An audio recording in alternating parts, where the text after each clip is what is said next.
wow, I'm excited. You can tell by my shirt I'm excited. And here we are. Welcome to the show. Of course, I want to say because of habit, creature of habit, and I have one of my very dear friends on the show today. First half of the show, two halves of the show. I'll take a break in between and talk about something. First half of the show, very excited, going to have a good friend of mine. We're like this, and most people I say I'm over here, but honestly, I can't get this dude off my back. Anyway, Kevin E. West, he is an actor, he is an entrepreneur, he is an author. He, honestly, if I wasn't married, would be he would have my child. In any case, he is amazing, astounding. The Actors Network, by the way, don't get that wrong. The Actors Network, or we'll come hunt you down. You'll see that in the lower third, so you can check him out, kevinewest.com. You probably have seen Kevin a lot, beside the fact that you might have been going to the post office and seeing him like this. You might have seen him a lot. Let's talk about the show today. Very excited. Again, one of the little stumbling blocks I'm having with the show is the fact that it has been called Acting Up Radio / podcast and then live stream, and now it's called filmfestivallive.com. My good friend, and I will say my partner in crime in this endeavor, Sal, can't say his last name in Italian. If I did, he'd probably kill me if I didn't say it right. I got shoes for you. So basically, Sal and I have combined forces to help out the film festival. Small filmmakers, it doesn't matter. Directors, producers, actors, everybody in this will benefit because we will have wonderful people. Second half of the show, Paul Bruce, who is the director of the Edinburgh Film Festival. Come on. So I'm very excited by all this. By the way, you'll notice my energy is a little low right now. It's the shirt. The shirt is just robbing me of all my energy. I'm wearing this because my good friend Kevin E. West is going to come on at any moment. And this is my homage to Magnum P.I., which he's not Magnum P.I. But when I think of Kevin E. West, I think of Hawaii Five-0, Magnum P.I. Reason being, I'm going to show you right now Kevin's demo, or at least part of it, because it's like 45 minutes long. I'm kidding. Kevin's a professional. He knows not to do anything longer than he should. But I want you to see some of this stuff, and when you watch this, you'll be like, damn, that's that dude. I like that dude. Yes, you do. So without further ado, let me show you something that looks like a demo, an actor's demo, the right way to do it. Check it out. Here we go.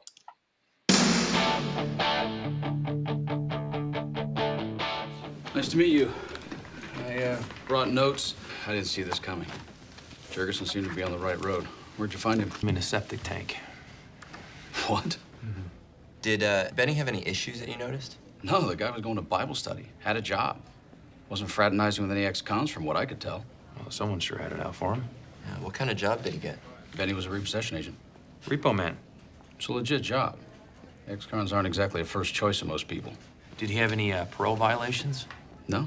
Only one incident on his last job report that it checked out. I couldn't stop thinking about Benny. I really thought he was someone who was going to make it. Then I remembered this. Horatio Mancini. Horatio grew up with Benny on the wrong side of Pennsylvania Avenue. Benny's mother was a meth head, never knew who his father was. Horatio became everything to him. Right. So why didn't you mention this last time we talked? I didn't think it was relevant. Horatio got sent to jail same time as Benny, only Benny got an early parole because he was cooperating with the warden. Apparently, Horatio was shaking down some of the other inmates. So he ratted on Horatio in exchange for a short sentence. Yeah. But because of overcrowding, Horatio got released early, 1 week before Benny was killed. But we'll be following your lead on this one. You have our best man, Agent Hotchner. How can we help? Have any of the family members come in yet? Carrie Lawson. She's enthusiastic. But she means well. They all do. Of course. I've only been sheriff here a year, but it's the biggest case we've ever had. This guy fits to a T. Kind of like watching a Godzilla film there, and I don't know if it's when I scraped your demo off of Vimeo, YouTube, whatever it was, but I was watching it there, and I can tell you the latency on that was very interesting. I'm like, Godzilla, Kevin E. Yes. West, Kevin E. West, actor, and of course the Actors Network. Welcome, my friend. It's been a long time. Thank you, brother. I don't even know where to start. I'm supposed to have your child. I'm wanted by the FBI. Salvatore Fromandi. Forget about it. I don't know whose name to pronounce. And then you're wearing that Don Ho shirt. I don't even know where to start, man. Tiny bubbles. Tiny bubbles. Yeah. Kevin E. West, gee, oh my, oh wow. Long time no talk on the air about this subject and long overdue. I will say that you and I have some conversations about something that I'm not going to say much about, but the Actors Network, around for 30 something years, Well, storefront. May 1st, 1991. That is correct. What does that mean in numbers, huh? Yeah. 30 plus 2. Wow. And now, I mean, that's when we had the first meeting in my apartment. Yes. yes, and I'm not going to, let the cat much out of the bag, but I will say that the Actors Network and all of your knowledge, Yoda, Jedi Master, is not going to go to waste because there are some things possibly on the forefront of this world of acting and the industry. Because just so you know, give us a little background about. First of all, tell us a little bit about your story. We want to hear it, and I want to listen. Well, you can cut me off if I go too long, but the reality is I went from wanting to be a professional athlete to, which is not uncommon, to getting into entertainment. I spent a couple years in Atlanta back before Atlanta was really cool, and that's where I started my career. And then I came to Los Angeles. I was a stand-up comic. I was an improv artist and pursuing film and television, which was the purpose that I came here for.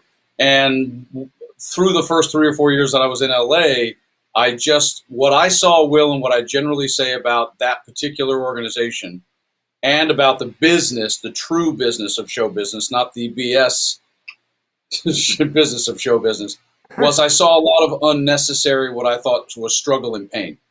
And because I don't believe in artistic individual competition, I just always felt that artists would be far better off, especially in a marketplace like Hollywood or maybe London or Sydney or any of those places, if we actually assisted one another. And so long before Jerry Maguire with Tom Cruise, the mantra for the Actors Network was help us, help you, help all of us. But it was a business organization. It's just really important to note. It was not a casting director workshop company. That's not what it was. But it was around for nearly 24 years in physical existence. I closed the physical studio on June 30th, 2013. But as you just said, I took a respite. But we have revived a couple of our power groups via Zoom. And as you well know, I'm in the process of developing a tremendous online program for the world of performers that will be out probably somewhere in the next 30 days. I know that you. How do I say this? I know that you have spent all of your time in the acting industry. Very involved in the cultivating of the industry because you're very active in SAG, Screen Actors Guild. I also know that you, even though you shut the doors on the brick and mortar, literally a storefront, but I know you really haven't taken a break from helping people out. Tell us about the author part of Kevin. Well, yes. What happened right after I closed the doors was I had made a promise, and I'm one of those people who lives his life by the 4 agreements, one of which is be impeccable with your word. So I made a promise to the members that I would do a series of webinars, which I did. I did 96 of them, 15 minutes a pop, which are on the Actors Network website, which is actors-network.com. And so I spent a lot of time doing that. And then I went down the road, Will, of finally writing my book. I had started a book, man, in like 94, and I never got to it. Eventually, I thought it was going to be 5 different books, kind of using the freshman, sophomore, junior, senior grad study concept. That went by the by. And then I came up with what you see now in the inset of your screen there. I spent a good percentage of time in 2013, 2014, and 2015 trying to decide what I really wanted to do for a book. And from behind the business of show business, I simply chose the backdrop of the 7 deadly sins. Actor lust, actor greed, actor gluttony, actor sloth, actor pride, actor envy, so actor wrath. And that became the premise in terms of those things that are traps for us in the business as artists, and then solutions for us. And that is the book, which got published in 2016. It's available at kevinewest.com. And then, of course, as you said, I've always spoken. I mean, I've spoken in Kiev, I've spoken in Stockholm, in Gothenburg, and I also, speak when we pre-COVID. I was speaking at LA Conservatory here, local, for union members who were members of LA Conservatory. So, you're right in terms of the fact that I rarely stop running my mouth, which is interesting between you and I. So it's hard for anyone to get a word in, but it was, I did feel like it was a good idea at the time to close the physical brick and mortar of the Actors Network. And now I'm going to be doing a little something else online.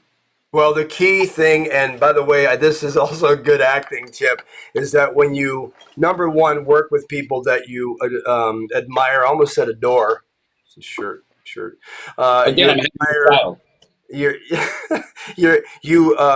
You create a team, but you also, as we're doing here, you learn how to the person's the way they speak and their rhythms. And so I've learned how to interrupt you at the right times. There is a question that is being asked, which is on Facebook right there, saying, how has the social media world changed the industry in Hollywood? That's the thing I would ask anyway, but I'm glad someone on our Facebook page has asked that. So how has it changed? Good, bad, indifferent? Certainly not indifferent. I do get asked a lot, Will, and again, people who've never heard me speak or haven't read my book or don't really know me, sometimes I present certain philosophies that are hard for folks to wrap their mind around really quickly. And the reality is that social media, by definition, has simply changed our culture. It's changed our daily life. What I tend to ask actors is, what was the hardest thing about being an actor for money, for film and television or commercials for money 30 years ago? And the common answer would be one of two things: getting good auditions and or getting a terrific representative. And then I would ask somebody today, Will, in 2021, whether they're in Minneapolis, Paris, or anywhere else, what are the frustrating things about being an actor?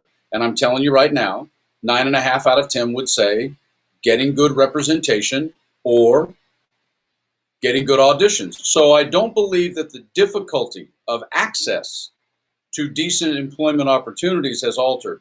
However, what social media has done with regards to the industry is that digital technology has made it a great deal easier to have your product, which is what I consider myself when I'm in acting mode. I am a product for sale, 5'10" white guy.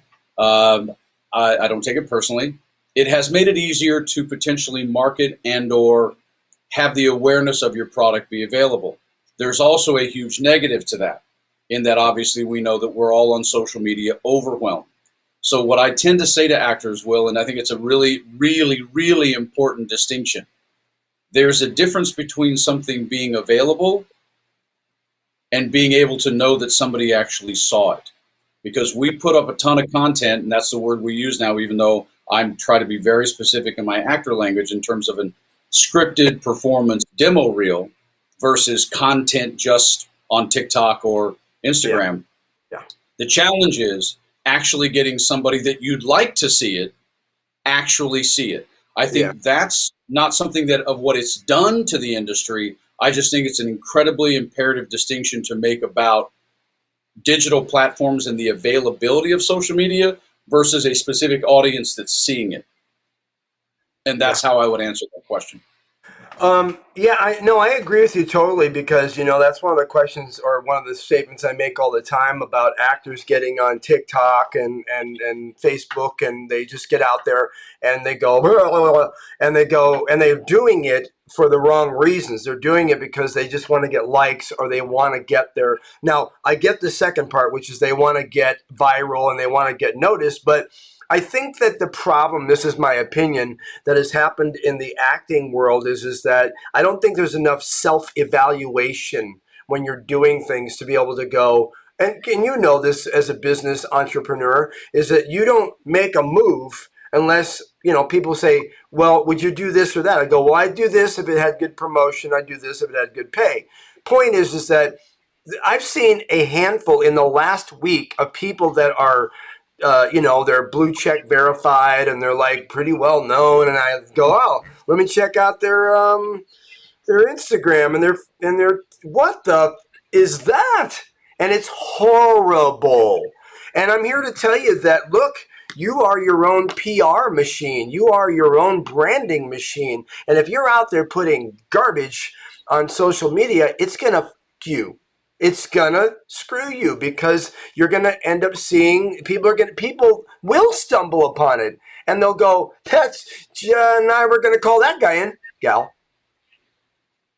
Yeah, I mean, that you are correct, Will, in that I know that we, over the last 10, 12 years in the digital world we've lived in since the beginning of the 21st century, we like to use the word brand, and it's one of those little cute narratives people have used, especially when the Actors Network kind of got out of the space of education for a little while. That has, I think, been overused and used improperly, similar to the word networking. But the reality is that, people don't have a strategy. They don't actually, because, again, one of my old cliches is just because something's possible doesn't make it a good idea. You can get married and get pregnant in 15 minutes. It doesn't mean you should. You can also take anything and thought you have in your head and put it up as a piece of content on social media. But if you're trying to actually work anywhere in this world, as a legitimate actor, not a content creator, not an influencer, but actor, you have to understand that you are basically doing a form of stereotyping yourself in a certain way. It doesn't mean it's bad, but if you don't think it through, which again, as you said, most don't, then you either go to someone's digital platform and you're completely confused, and it just looks like a bad kaleidoscope of a mess of nothing that's connected, and or it's so specific that you're likely only ever going to be called in for something that literally is just that. And I think that also is an effect on the industry. It's just much more an effect on the individual person per social media. And I agree with you wholeheartedly. And I will tell you that, people that don't separate their social media life or their life in social media, like a lot of times you'll see people on social media showing off these are things that I see, their sleeve tattoos, they're eating a Twinkie and shoving it up their nose or whatever the case may be. And, I don't think that they're creating the right network channel for their acting abilities. And so they end up in this thing where they're going, and I know this because I've seen people do this, and quite honestly, I'm pretty active on social media, and I've taught actors how to do their little bit. I teach them how to do social media simplification, and one of the things I say is that the minute you start showing, political, and you and I have got a big background on that one, and you start showing all these things that are not normal acting things, then you have to say to yourself, what am I presenting? And if you're just doing it, because this is the trap that people go, oh, I got to post 3 things a day. I got to do this. Then you're in trouble because if you're not a good content creator that doesn't understand what your niche is, then you're just going to be blasting garbage all over the place. And that's a bad thing. So moving on. Yes, sir. Let's talk a little bit about the union and how everything's going with union. And I hate to say it because I'm sporting a bit of a cold here. I went to go get a COVID test yesterday and waiting my results because I'm on set tomorrow with the union. By the way, found out it wasn't. And Kevin always asks me the same thing every time he finds out that I am on a set or doing something. He goes, what contract is it? God damn it, Kevin. What? Damn it. And so Kevin always asks me what contract it is. And I found out yesterday, not the contract, but I did find out that it's a pilot for a limited series. So I'm very thrilled that, because I talked to the producer and they're asking about meals and so on. And I said COVID test because welcome to 2021. Just found out that LA we're going back to wearing masks inside. So with that being said, so how is the union dealing with all these little bobs and weaves that are happening in our industry? Well, I'll answer that three ways. First of all, congratulations on the job. But listen, while you're on set tomorrow, I need somebody to read with me for a feature film. Can you read my audition with me while you're like? Never mind. I'll be right there. I mean, yeah, exactly. I know you won't be busy. I see. Just step away for a second. Read with me. So, three things. I did get sort of drugged in to the COVID conversation and the actual COVID testing expertise world by a friend of mine back in June of last year. I obviously am involved with SAG-AFTRA to the level that I was in constant communication with our head lawyer and national executive director. First, they put forward the Safe Way Forward document, then the Return to Work document, which came out in September of last year. We all thought that they were going to amend that literally at the end of June, just now. But because of the Delta variant, and everyone needs to be clear, Will, that yes, I know we care about what SAG-AFTRA is doing, but everybody needs to understand that that document is a collective. It's a collaboration between the Writers Guild, the Directors Guild, IATSE, the Producers Guild, and also SAG-AFTRA. It's that so big. yeah, I mean, you really only have to pay attention to like page 8 to page 12 is pretty much what we care about, the 4 zones of testing. But the truth of the matter is, it is still mandatory to have a PCR test, whether it's a rapid PCR or a standard PCR test, every 72 hours and or 3 times in 9 days or whatever you want to call it. That is still the case. They were not able to relax it. I do believe that they are about to add for lack of a better phrase, either a revision or a supplemental note to it regarding having been vaccinated, which I think is a key thing for us to do. Sure. Because I don't believe that people who are properly vaccinated should necessarily have to deal with the same exact element of not being vaccinated. Right. But that is the nature of where we are right now at this moment, since I have a couple friends who are showrunners, and one of the biggest things is for the first year of COVID, the studios and networks paid for it, and they're not anymore, Will. Now they're making the shows put it in their budget, which is going to cost you and me and writers and other people their job. Because when you do a full-on show with 50, 60, 70, 80 people, and you have to test them 3 times every 10 days or basically almost 3 times every episode, you start getting into the $150,000, $200,000 stuff, and that's money they won't pay me. No, or they'll be filming everything on an iPhone. iPhone 12, but 4K. I ending this half hour. I'm going to miss you, and again, wore the shirt for you, my Magnum PI. Wow, that was fast. Yeah, I know. Look at that. You and I can just gab for hours. I've got my. I'm very excited. He's in the wings right now. I see him staring at the program. Paul Bruce from Edinburgh, and it's 8 p.m. there. So of course it is, lad. Should I do the rest of the show like this there? Oh no, is that your Irish? No, I'm sorry, Scottish. You're freaking killing me, lad. Come on, man. I just finished watching the British Open, for Christ's sakes. Yeah, I think you're going to need to go British RP. Let's be honest. All right, fair enough. So I'm going to miss talking to you, brother. I haven't seen you on screen like this for a long time. We will have you come back. Kevin A. West, of course, the Actors Network. Please don't forget and don't forget the apostrophe on the possessive ending part that I just learned. The good thing about Kevin is that even though I have very little education, every time I talk to Kevin, I learn something more about Kevin. Anyway, okay. We had a child in 30 minutes, so there we go. We do. That's it. I hope you have a great time. Of course, you can pick up his book. Can you pick it up on Amazon? Yeah, but you can also just go to kevinewest.com. Right. It's called 7 Deadly Sins the Actor Overcomes, and I have a signed copy of that green version. However, the updated version, I think, is in blue, right? Yes, there's a blue version, yeah. There's a blue version, and for your blue period. Your blue. Yeah, well, listen, we all have a Renaissance moment that we have to spend time on. It's an enlightenment phase.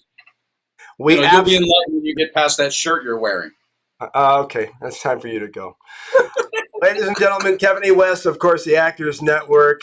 Check it out online. The actors-network.com. If you have any questions, please, we are, just so you know, in case you don't know, we are on Facebook Live on 2 different channels. One of them is of course, the filmfestivallive.com. Sal and I have that, 17,000 something members. My personal website, or what do you call it, Facebook, which is actor Will Roberts. And of course, YouTube, we have of course, the Film Festival Live. And of course, my Twitter account with about 75,000. We're all over the place. But we also have the site, which is, of course, filmfestivallive.com, that we'll be posting the stories and anything else. I'll be posting a link on how you can pick up this book that Kevin has. Kevin, it's been more than a pleasure. I'm sorry to see you go, but get the hell out of here. I'm gone, kid. Love you. All right. Hey, ladies and gentlemen, I'm going to take a small break and tell you about something. It's a little ad that we'll do, and then I'm going to cut the show, and then from there what's going to happen is we're going to come to Paul Bruce, of course, Edinburgh, almost a small, short film festival, which I'm very excited to talk to him, and I know it's 8 o'clock in the evening, so I bet he's probably having a brandy snifter. Anyway, and right there, he's probably going, oh, God, he's going to make fun of me. I'm off the show already. All right, ladies and gentlemen, let me tell you a little bit something here. Let me put my glasses on, believe it or not. I think I'm blaming computer screens, of course, but here we go. Let me show you something here out of Los Angeles. There's a good friend of mine. It's called ForMovieRentals.com. I do a lot of cop and a lot of SWAT and because of my weapons and all that other fun stuff. And the fact of the matter is that this gentleman right here, he's been doing this 15, 20 years in the industry. Music videos, TV shows, any kind of cop, SWAT, military, medical type of stuff that you may need. He is around the country and can provide these things for you. So David Hill, he's awesome. And so that's the way that goes. So that's the end of my little pitch on that. So next part of the show is me going into this. I would normally separate this, but I'll do it afterwards. This is the second half of the show. Welcome to the filmfestivallive.com show. It is a live stream. I'm Will Roberts, actor Will Roberts. I try to make that very clear. And the reason why I make that clear is because, I've been doing this show as a radio show, then a podcast, and now live stream for about 7 or 8 years. I've interviewed David Rappaport, Supergirl, Lana Vinker, Grimm, some of the biggest people in the industry, directors, producers. But now I'm very excited that I've teamed up with Sal and doing film festivals because let's be honest, okay? If you're anybody in the industry film and TV, then you are probably trying desperately and you're hanging out in like film festival, highway, whatever it's called, submitting your small films because let me tell you that you're producing them on things like this. If you look at my timeline, you see that Signal, the film I did in Pernambuco, Brazil, when I was doing Netflix movie for 46 days. We took a day off, myself and Diogo Morgado, who's a very dear friend. I'm going to get on the show at some point. And we shot a thing on a 5S.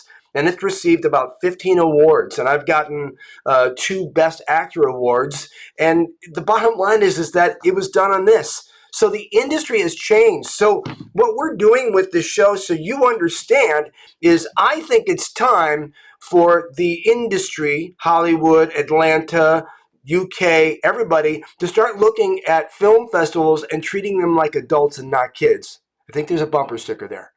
Anyway, so without further ado, what we've decided to do is start pulling in film festival folks. Of course, you saw Nina from New York and Big Apple. That was Jonathan, Big Apple Film Festival.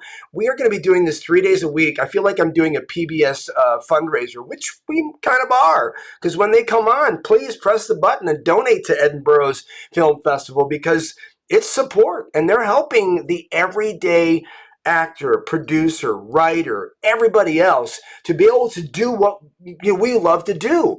Because, look, I started 40 years ago. I'm going to say 38. Makes me feel old.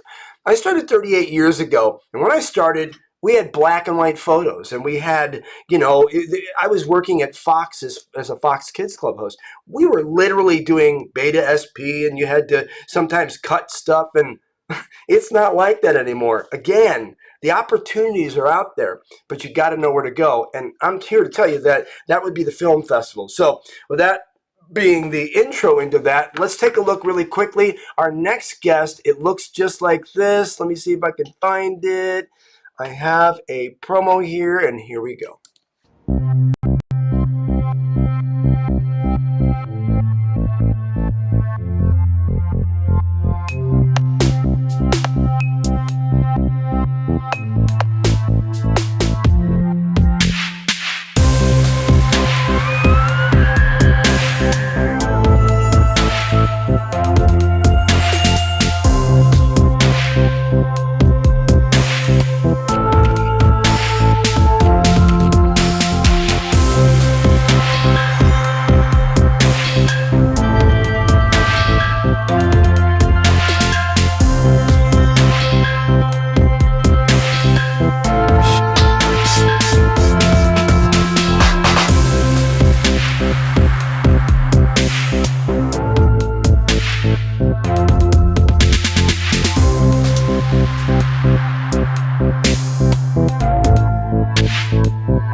So I showed that one. Uh-oh, you got to move over a little.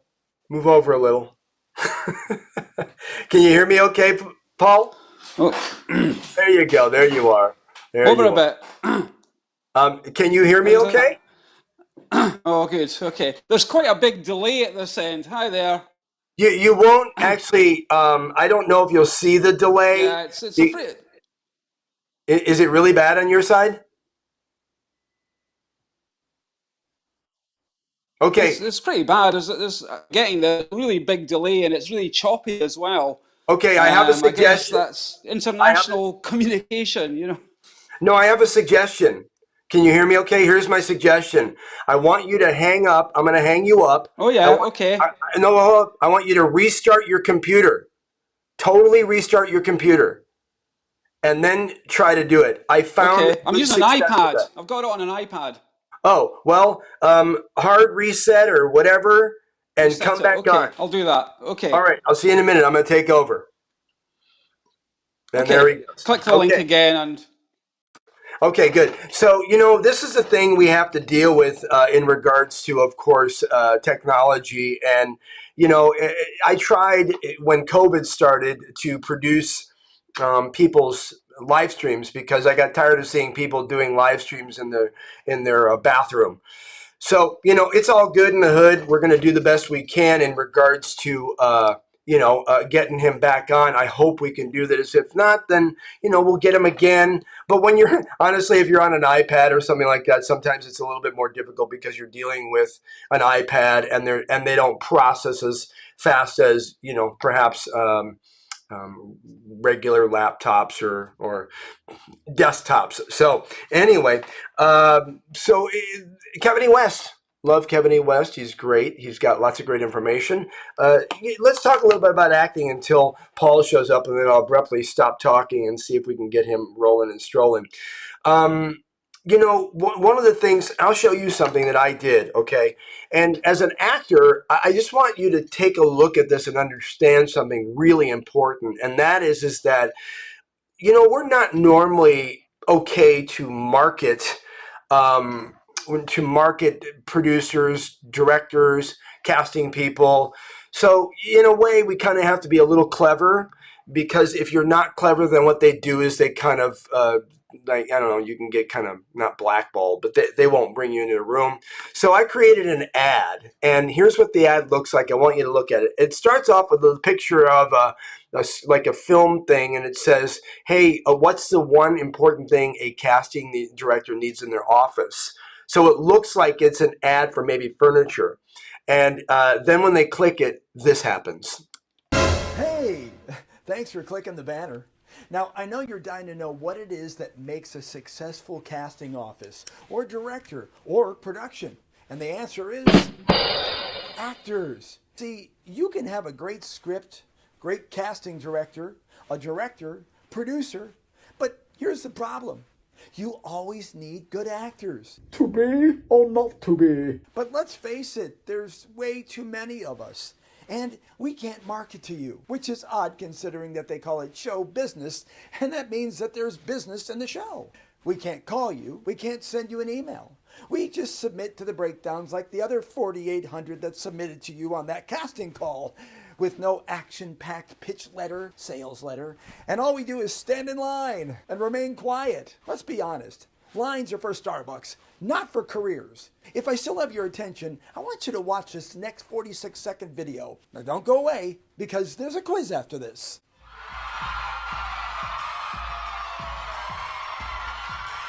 Detective Gennaro, I need to speak with Rex Wilson. Rex is already out there on the speedway for his practice run. You know what I mean. Now let me see your shotgun. Here, cool it down. Just like your old man, huh? Is there a problem, soldier? I'm asking you a question, Lieutenant. Running in clown shoes. This is gonna be fun. Time. What if they need more time?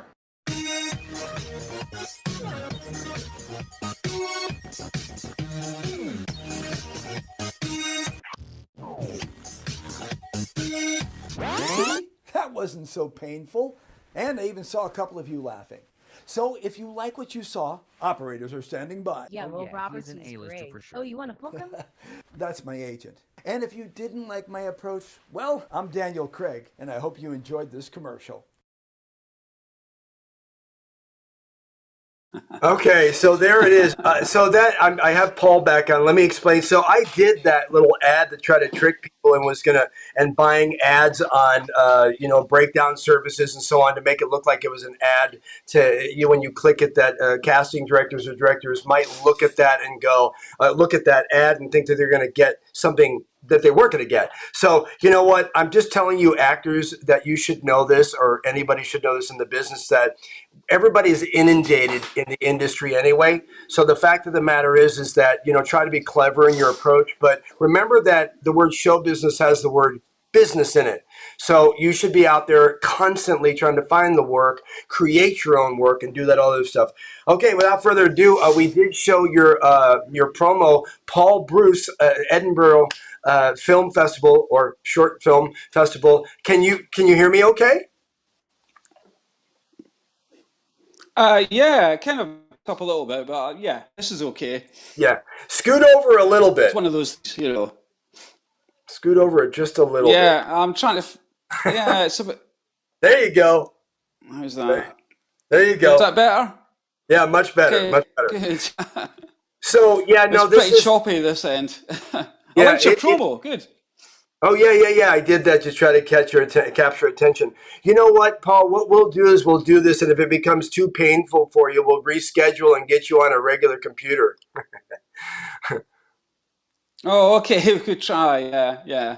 We could try. But, thanks for having me on. I like your shirt, by the way. I know the other guy didn't, but it looks good to me. So. It's my Magnum PI look. My Magnum PI look. Oh yeah, I can see that. Yeah. Thanks. Cool. So, Paul, let's talk. Thanks for having me on. Yeah. Let's talk a little bit about the Edinburgh Short Film Festival. Any relation to Edinburgh Film Festival? Tell us the origin. When did it start? It's your time. Give us a spiel. Sure. Well, we're based up about. I started doing this years ago, but it used to be more of a short film program, and back in those days, there really wasn't anywhere to show short films. And in fact, there was quite a lot of confusion amongst the general public about what a short film is. We wanted to. There was a few short filmmakers in Edinburgh, filmmakers in general, just had nowhere to screen some of these shorter works. So we kind of started doing that informally in about 2005, and gradually set up the Edinburgh Short Film Festival in 2011, and it's just grown since then. So we've developed, international partnerships. We're quite keen to work with other festivals and promote new young work.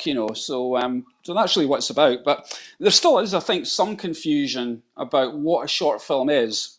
You have, some people just think it's like dogs caught in elevators or something like that. But we kind of, the whole point behind this is kind of partly to screen the work of the filmmaker, but also to educate the audience, Oh, hang on, my daughter's just burst in. But yeah, so a short film to me is Heather. You'll have to go. Come on. Oh. Sorry. It's all right.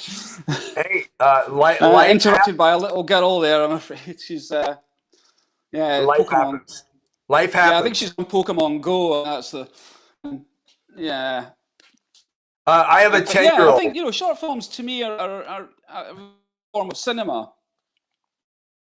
And I think, you talked earlier about the kind of democratization of film, about how you can make them on phones, and that is partly what it's about. I mean, with short film compared to feature or TV, you don't have the same pressures to find, in terms of like your demographic, your target audience. Having reach as many teenagers or whatever that you can. You're really making a film because you have an idea for a film. Right. And a short film is about creative expression of your idea more than it is about perhaps, finding a market. That's the critical difference, really. I think a short film, a really good short film, should have one set idea that it kind of fully, without side stories and backstory.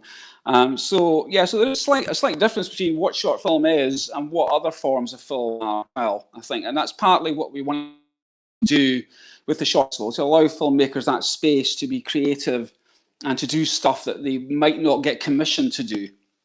Yeah, you gave a that is a really good piece of advice that you just gave. That I think I want to pull out of this is that, a lot of times people think that just because you're filming a short that you need to cram every single thing into it, and and add all the bells and whistles. But in reality, the it's almost like doing a scene of the film that potentially might become a feature, and you want to be able to, of course, help them along because it's only going to be 2, 4, 8, 11 minutes long. But I think that word of advice that you just said is brilliant, which is don't try to cram it all in there. It's one thought, carry us through, make it look good, good acting, and I think that's the key. Yeah, I think you can have values, on lower budget these days. So that's partly, behind. I think we're seeing quite more shorts getting made now than 10 years ago, and better production value, sound mixing, and all this sort of thing. We used to get stuff. You mentioned S Beta and all that.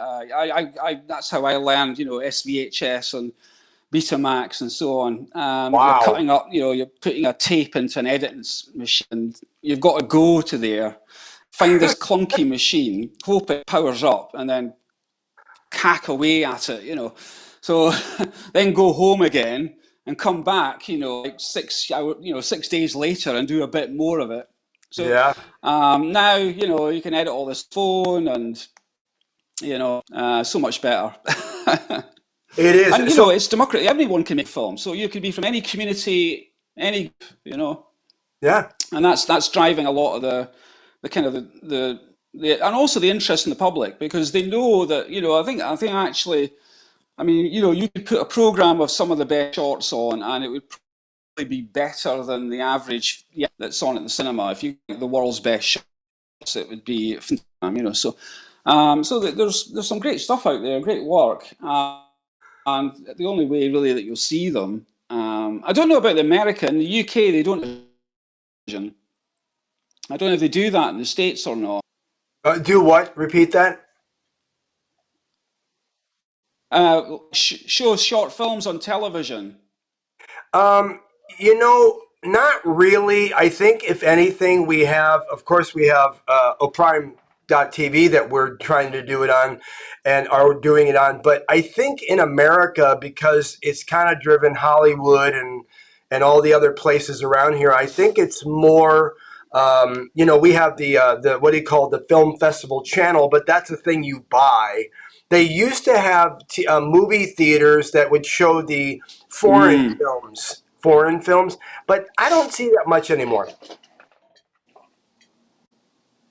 Right. So, but that means that basically the only place in the UK that you can really see good quality short films is at film festivals, essentially. In Europe, there's a film festival, Clermont-Ferrand, and in European television, they do screen shorts, so there's a marketplace. So you can theoretically make a short, take it to Clermont-Ferrand, and sell it to TV channels. But Wow. essentially, most of the time, you're not really getting the kind of it's not likely that you will get a return on. It's something because you want to make a film, and it's the pure love of filmmaking that's really behind short film. Right. I think so that's the critical thing. You've got an idea, you really want to make this film, and you go and make it, and that's kind of what we're looking for. Really. We're looking for that kind of enthusiasm and creativity, and trying to make something new. And I think that you're seeing certainly a lot of work in animation as well that's going on just now. There's a lot more animation getting made, quite often as a short film, But yeah, it's been good. I mean, I think we're lucky in Edinburgh. I don't know what the audiences are like, where you are, but we're lucky here that the supports, because we screen films from all over the world, so we've got subtitles, Oh, sure. and there can be a hesitancy about watching certain films with subtitles. Not all of them, but we the audience here were lucky. They're interested about finding out about the rest of the world and about what's going on around them and so on. So they're very enthusiastic. So we get a good audience. Yeah, we do too. Film festivals here. I mean, I did a last count with Sal, and I think we looked and found out that there was like 8,000 to 9,000 film festivals, and there's like 20 new ones a month. So I think the idea of film festivals and places for people to see them has definitely blossomed. And you've been in the industry long enough, obviously, because you know about the old school editing, to see how much it has changed. But back in the day when we started, you couldn't be a regular person and produce a film that people would watch. You didn't have the money, you didn't have the teams. But now, because of networking and resources, Yeah. it's all possible. Yeah, that's right. Yeah. I mean, I was lucky when I started. We had a centre in Edinburgh called Medias, and had equipment there and provided film training. They did film classes and had lighting rig ups and editing suites and so on. And they had ran courses on all these aspects of filmmaking. So at an affordable price, it wasn't, it was kind of subsidised. So yeah, so I was lucky to get my training. Subsequently closed it, but. And that was, very much hands-on. I mean, they would say, go make a film about, a community project somewhere, Right. and you would just go and you would learn the equipment and work that way. So it was as much about doing as anything else, But yeah, that's kind of where I got my grounding on. I mean, I think with short film, I think obviously all of the film have to be good. So you still need good, sound editing. You need good, Sure. good performances, good production value. That. So I think that what I'm finding is that I think the more time you spend on really any, it's to be off, because you really need to look at the detail, because there's just so much competition. Yeah. If you getting up to 2, it's got to be kind of screened. I think you've got to really work on every last detail of the film, make sure that's as good as it could be. Absolutely. Yeah, and I'll tell you, you said something Are you there? Yeah, can you hear me? You said something about sort of about how getting some funding and stuff. Unfortunately, here in America, to be totally honest with you, you're more likely to get funding for a football stadium than you are for the arts. Yeah, I know. Well, most of the films I've made are self-funded. I mean, actually, these days, because you can shoot on an iPad and so on, the best and short filmmakers, that government funding and for short filmmakers. So people are just doing it because they want to. There's you you would still have to pay. So, you do have to pay people. So if you're hiring a sound recorder, you've got to pay a going rate, so you do need Right. money, but it's not extortionate, it's affordable. If you work hard, save up a bit of cash, make a film, Yeah. Yeah. Hey, someone asked I think, Paul. a couple extra shifts, Yeah, there you go. Someone asked Paul. They asked if your festival is your festival for U.S. filmmakers too.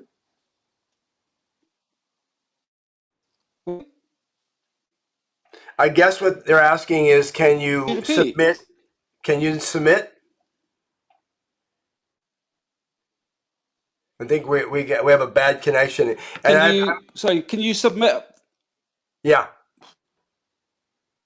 Sorry. I think Paul. I think the problem is that your daughter is playing a video game that is most likely taking up your bandwidth. Because I have a 7 and a 10-year-old, and they play all the time. That's why I got my own line. Oh, So if they're yeah. doing this, Do you you're know? going. I think that's what it is. Give me 1 minute, okay? I don't know. I don't know if I can get her on go, but I can. I'm going to give it a try. I'll give it a try. Okay, I'll do my best. All One right. minute. See. I'm going to single shot here. Uh, So, folks, certainly for the audio on this at this point, listen to what Paul Hesse says, the Edinburgh Short Film Festival. Just so you know, if you are streaming with someone, whether it's Zoom or whatever it happens to be, you most likely have to make sure your family members aren't on their internet doing it too. So let's see what he came up with. We back to our two-shot. I heard him. There he is. He's back. Was she out there gaming? Nah. Yeah, no, the kids win.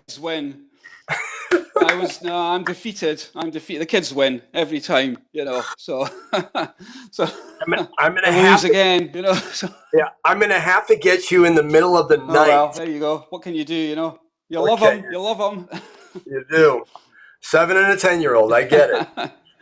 Well, Paul, I really Yeah. appreciate you coming on the show. I do appreciate it. I want to get you back on. When is the festival? What month? Okay. Yeah, we're running. We've got the dates. Just Friday, the 5th of November to Sunday, the 21st of November. November. In Edinburgh, we're doing 8 live screens. Also doing 3 online. So because it's our 10th anniversary this year, we're screening our 10-year best films, best animation, and best comedy, and that's going to be online. So That's awesome. you should be able to access that. It'll be roughly 8 o'clock, so about noon Pacific time. So if you're not busy in November, you come and have a look at them. Well, I think we'll have you on. So yeah, so that's the right working towards that. I think once you get closer to the What's that? festival. Sorry. I said, I think when you get closer to the festival, I'm going to try to wrangle you in and get you on again, but we'll make sure that we have a really great connection because I Yeah. think we'd love to promote it in any way. And Yeah. of course, yeah, we'll do that. Yeah, no, Okay. I'd be delighted. I'd have a bit more information and about the kind of films we're screening because I don't know yet. We're still in the process of doing that. But yeah, happy to. I'd love to be more than happy. So yeah, let's Awesome. get in touch and I'll work out something with the kids. We'll see what we can do. Absolutely. Meantime, I love it. Paul Bruce, yeah. Edinburgh. Yeah, Paul Bruce, Edinburgh Short Film Festival. And you can go to their website. Of course, you can check them out. And by all means, go here to the Edinburgh shortfilmfestival.com. Check them out and, see if there's any way you can help in any way, shape, or form, whether it's buy a t-shirt, donate, whatever you can do. If you're in the area, help out. Do whatever you can. Also, I highly recommend, as Paul said, that they're doing online screening. One thing that we've noticed, Sal and I have been noticing a lot, and obviously for due reasons, is that a lot of festivals are also putting themselves online because people can't get there. And, COVID has been a bad thing, but there's a good part about this too, is that people now around the world can be at the Edinburgh Short Film Festival.com and enjoy it because they're going to be streaming stuff. So that's cool. Yeah, I mean, yeah, it's getting the word out there, hopefully. But yeah, Fantastic. I'm going to cut you off just because I don't want to push you through this much more pain. I thank you, my friend, and we will talk to you soon, okay? Okay, well, yeah, look forward to it. Have a nice summer and enjoy the weather, and we'll see you hopefully closer to November. We will. Thank you, my friend. Take care. All right, everybody. So that is the show. Will Robertson, of course, our live stream show of Film Festival Live.com. Check it out online. You know, we try to bring you, and we will. We're doing this 3 days a week. Sal, who I have unfortunately, I don't know if he feels the same way, or fortunately, been able to curtail into being the producer of this. So, Sal, you can put that on your resume now. But he is of course, an actor as well, and he is the sort of the numbers business guy behind all this. He is oprime.tv and created this, and myself, Will Roberts, we've combined forces because what better place if you are someone that, I don't care what you are, beginning, intermediate, expert, that if you want to test out the waters and see what you can do, whether you shoot it on your iPhone or you got a Red or you got a whatever, you Super 8, who knows what, what better place to be able to do this than hitting the film festival? So we're bringing them to you. We're getting the information. They're telling you what they want. So if you don't have this at hand and you're not doing this while you're watching this, that's your own fault. However, you can go to filmfestivallive.com and you can watch the whole show again and get it. Kevin A. West, thank you for coming on the show. Actor and, of course, entrepreneur. And boy, oh boy, the Actors Network, actors-network.com. Check them all out. I'm Will Roberts. Thanks very much for hanging out with me. And, of course, that's it. I'll leave you with this.